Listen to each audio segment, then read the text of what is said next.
صبحتون بخیر باشه. خیلی مخلصم.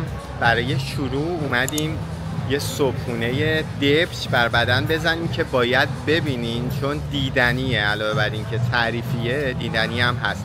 یه کافه هست به نام کافه کریت توی منطقه چانگوه بالیه که اگر اومدید این طرفا حتما یه وعده صبحانه یا برانچتون رو باید بذارید توی این کافه، چون به شدت ترنده و تقریبا تمام مهاجرای بالی میان اینجا و یه وعده از روزشون رو اینجا غذا میخورن. ایده های خیلی خفنی داره که الان واسهتون توضیحاتش میدم. نکته که خیلی در مورد اینجا خفنه اینه که یه ساخت خیلی ساده داره، حالت یه سوله معمولی که حتی جا ماشین هم نداره، جای موتور داره، ولی اینقدر با کیفیت و خلاقه که همیشه شلوغه. این جمعیتیه که شما تو طول روز همیشه اینجا میبینید و چیزی نیست که بگیم الان اینطوریه. یه کمپین 2 داره اینجا که روزای جمعه و سه شنبه کمپین 2 میذارن و بعد از اینکه همه دویدن میان اینجا برای صبحونه. فضاش هم خیلی کوزی و باحاله. این یکی از نمونه کاراشه، یه شیک کوکوناته که به شدت خوشمزه است. نیش هم از بامبو استفاده کرده و یه همچین حجمی رو حدودا میده 40,000 روپیه که خیلی خوش قیمته. خب گفتم اینقدر تعریفشو کردم، منوش هم نشونتون بدم. اینا شیکاییه که داره، ببینید چقدر شکلاش خوشگله و پر، یعنی هر کسی که اینجا یه چیزی میزنه همیشه اضافه هم میاد.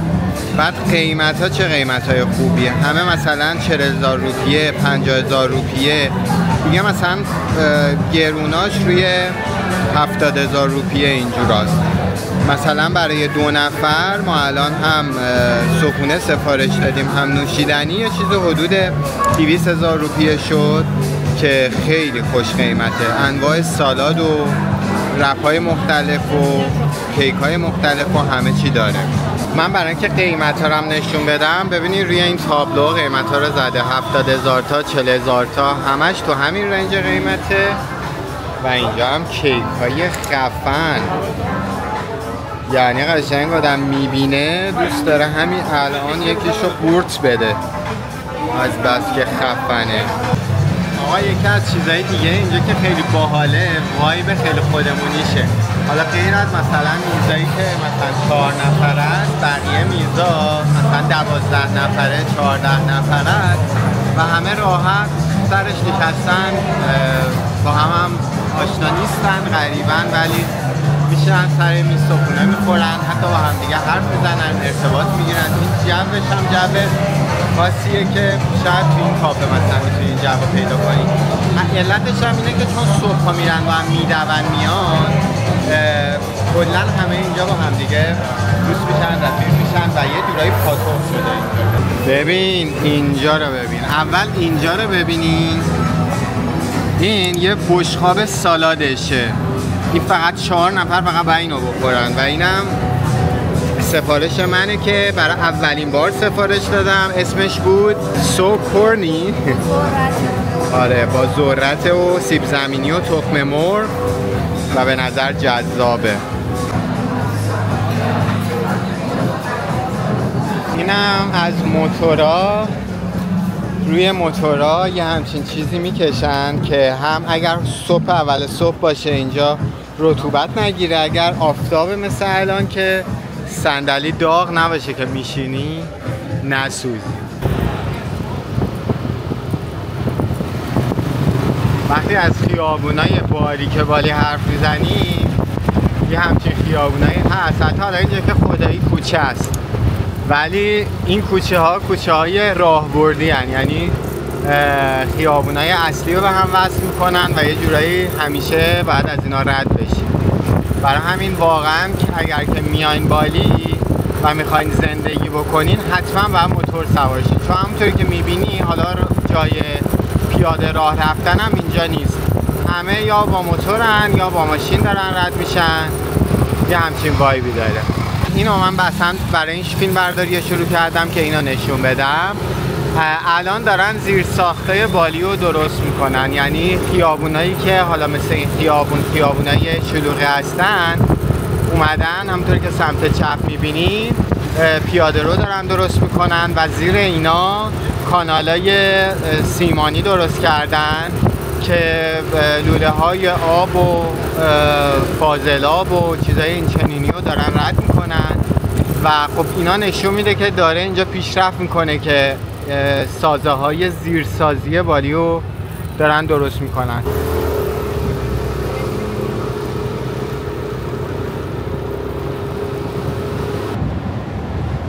دوباره سلام، داریم میریم افتتاح اولین استودیوی موزیک بالی که یکی از بچه ها زده، دو تا از بچه ها زدن که مقیم بالی هستن و اینجا رو افتتاح کردن. خیلی کار خفنیه و از این به بعد پادکسترها و اینفلوئنسرها میتونن توی همچین استودیویی ویدیوهاشون رو با کیفیت بالا ضبط بکنن. خودشون هم آهنگسازن، موزیسینن و به زودی اولین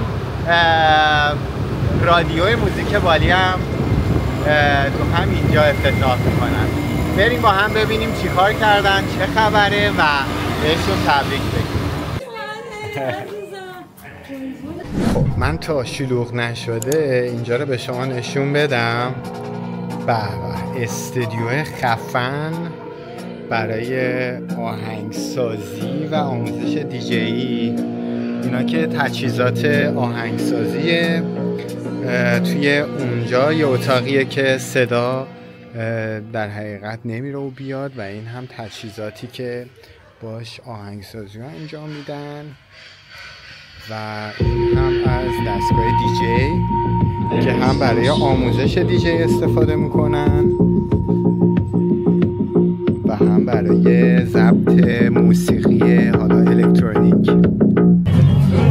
خب یواش یواش دیگه مهمونی جون گرفته و بچه ها دارن همه جا رو میشناسن و این هم از قسمت استودیو که دیجی های مختلف امشب میان و پلی میکنن.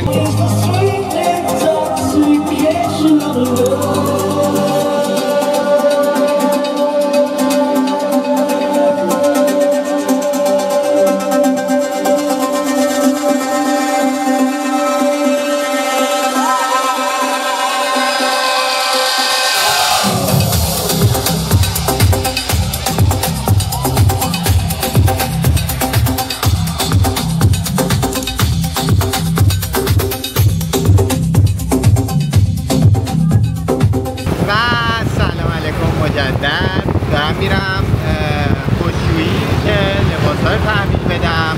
اینجا چون که هوا مرطوبه لباسا به راحتی خشک نمیشه، برای همین خشکشویی خیلی بابه، یعنی خود مردم عادی هم لباساشون رو راحت میدن به خشکشویی.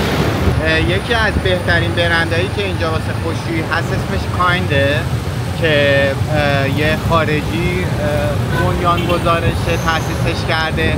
حدوداً 6-7 ماهه که شروع به کار کرده ولی خیلی موفق بوده و علتش هم اینه که خدمات و سرویس لوکس ارائه میده، یعنی هم دیلیوری داره، هم آبی که استفاده میکنه آب تصفیه شده است، لباسا رو خیلی لکه گیری میکنه، خیلی تمیزه و این باعث شده که خیلی خارجی ها استقبال بکنن و توی 6 ماه اخیر فکر کنم 3 تا شعبه تا الان زده. بچه ها این اون خشکشویی که بهتون گفتم اسمش کاینده و همونطور که میبینید خیلی کوچیکه ولی خدمات خوبی داره. مثلا حالا دستگاه های لباسشویی که استفاده میکنه دستگاه های بروزی هستن که همینجا میشوره و اون پشتش هم دستگاه تصفیه آب داره و اینجا هم حالا لباسایی هست که آماده است که تحویل بدن. بله خلاصه این که بیزنس میخوایم بزنیم خلاقیت باید به خرج بدیم که برگ برنده داشته باشید.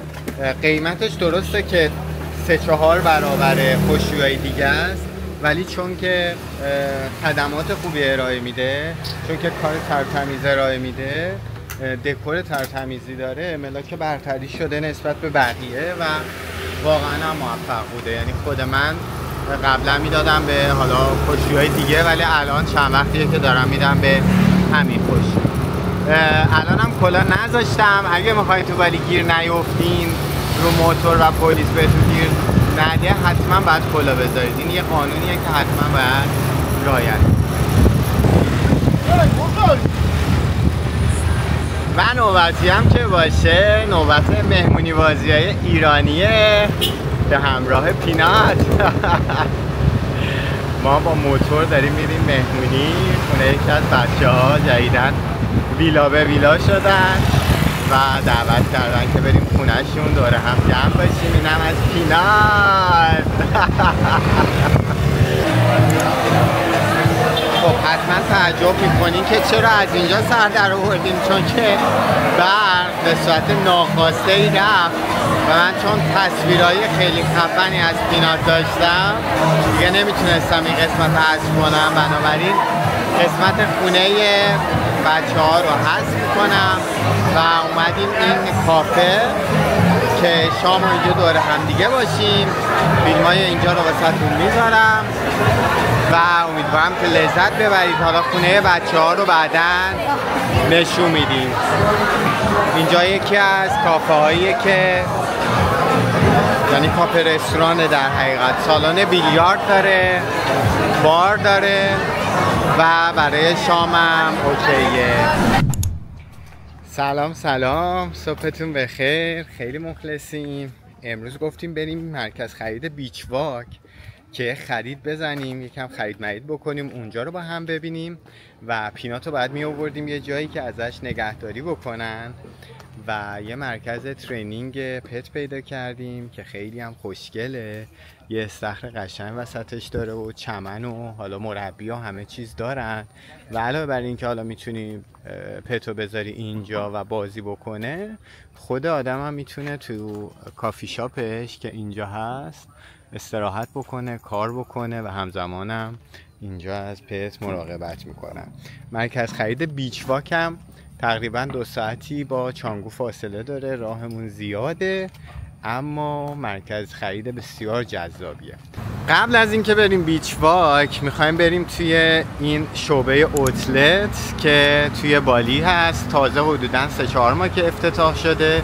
2 طبقه هست، خیلی بزرگه و اوتلت واقعیه. یعنی قیمتایی که اینجا میبینی هم برندهای اصلی هن، هم قیمتاییه که خیلی پردیزونه. من یه چند باری اومدم اینجا خرید داشتم، خریدای خوبی داشتم. سرای استارباکس هم بزنیم. میخوام که یه سری سوالایی که توی استارباکس همیشه میپرسن و براتون بگم. حالا استارباکس که معمولا یه سری خوراکیایی داره که اینجا سریع گرم میشن، ساندویچ و کلاب و اینها داره. ظرف و ظروف استارباکس رو اینجا میفروشن حالا تو همه شعبات و قهوه خود استارباکس هم اینجا شما میتونید خودتون مستقیم تهیه بکنید. ببینید اینجا کنارش یه بادی داره، یه اسیدیتی مقدار ترش بودنش رو مشخص میکنه و بادی هم مقدار انرژی که بهتون میده و معمولا اینجا یه بارکدی هم داره که وقتی سرچ میکنید مشخصات کاملش تو سایت خود استارباکس هم براتون میاد. حالا دیگه مدل‌های مختلف و طعم‌های مختلف رو اینجا میتونید خرید بکنید، تو خونه هم استفاده بکنید. وقتی که میخواید سفارش بدید حالا یه سری بیسکویتایی داره که اینجا آماده است، میتونید انتخاب کنین. نوعشه که مشخص میکنین از اون تابلو. سایزش ازتون میپرسه که سایز تال میشه کوچیکترینش، گرنده میشه متوسط و این هم سایز بزرگشه که برعکس چیزی که همیشه فکر میکنید تال میتونه بزرگ باشه، کوچیکشه.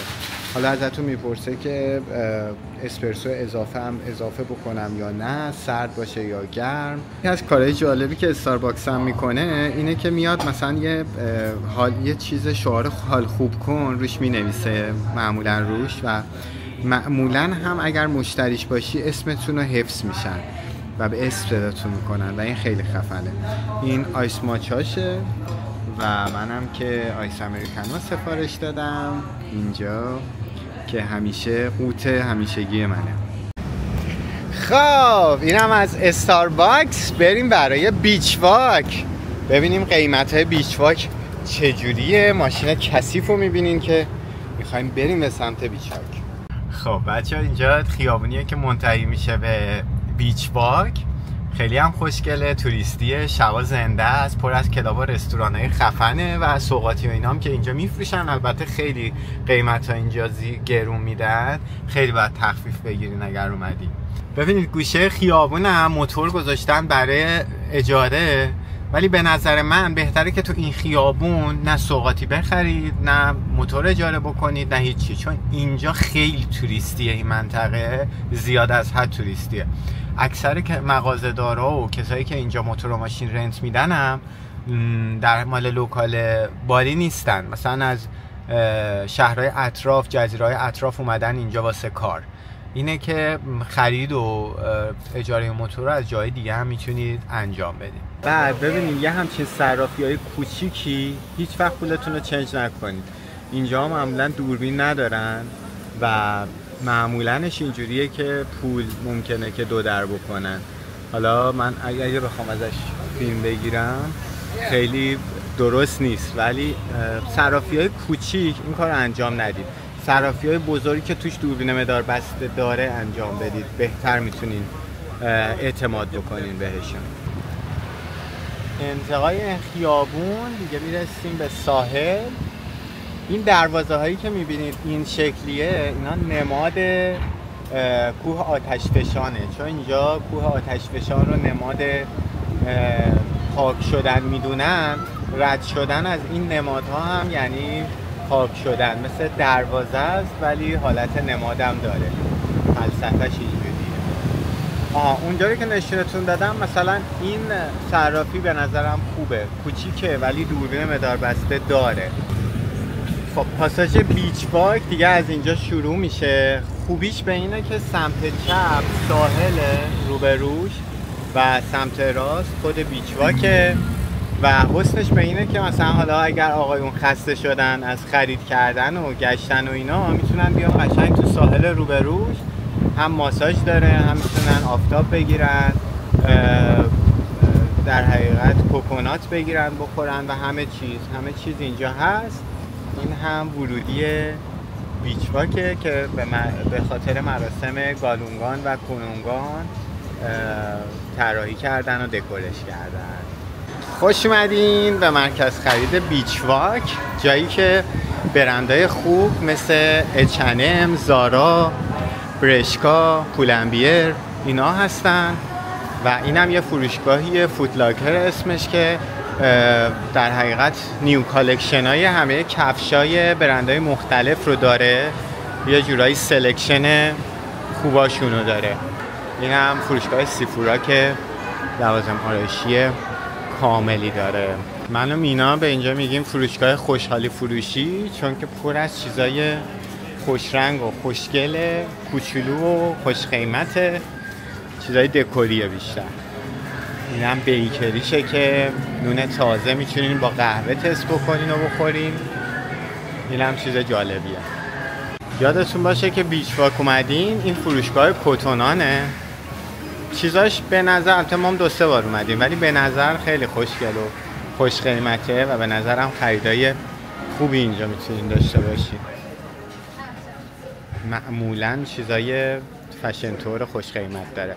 الان اینجا قیمتایی که زده مثلا دوتاشو گذاشته 350,000 روپیه، توی فروشگاه دیگه اینا دونه ای 350,000 تا 500,000 روپیه است. یا حالا قسمت مردونه و زنونش دیگه کامله دیگه. اینام با حالا شلوارک الان زده 300,000 روپیه و 250,000 روپیه که مثلا توی فروشگاه دیگه هم اینا 500,000 روپیه است. حالا عینک و صندل و تقریبا همه چیش کامله. برای خانوما کامل تر از آقایونه. شلواراش 750,000 روپیه است، جای دیگه 1,000,000 روپیه است. خب این از خرید ما. یه نکات ریزی که توجه میکنن، مثلا اینجا چسب میزنن که این خوش فرم وایسه دستت که میگیرید. این ریزه ها، ولی به نظرم تو برندسازی خیلی مهمه. خب یه سرم بریم توی سیفورا ببینیم چه خبره. واقعا دکورش وسوسه برانگیزه. من با اینکه مردم ولی واقعا وقتی میام اینجا کیف میکنم از دکورش، از طراحیش، از چیزهای خوشگلی که چیدن. آدمو واقعا وادار به خرید میکنه. خیلی قشنگه همه چی اینجا.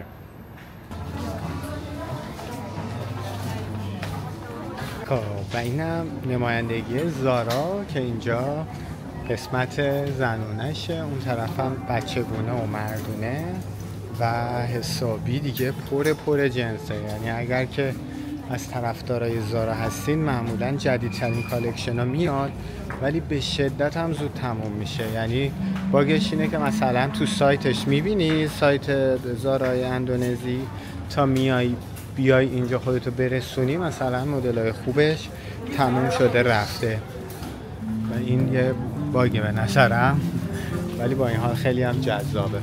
بزرگم هست، تقریبا تمام نیازهای لباسیتون رو میتونه برطرف بکنه.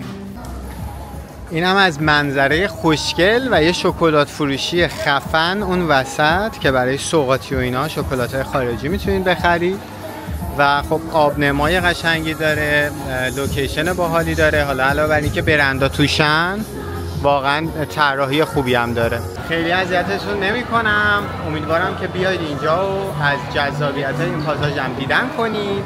مواظب خودتون باشید تا ولاگ بعدی خدا.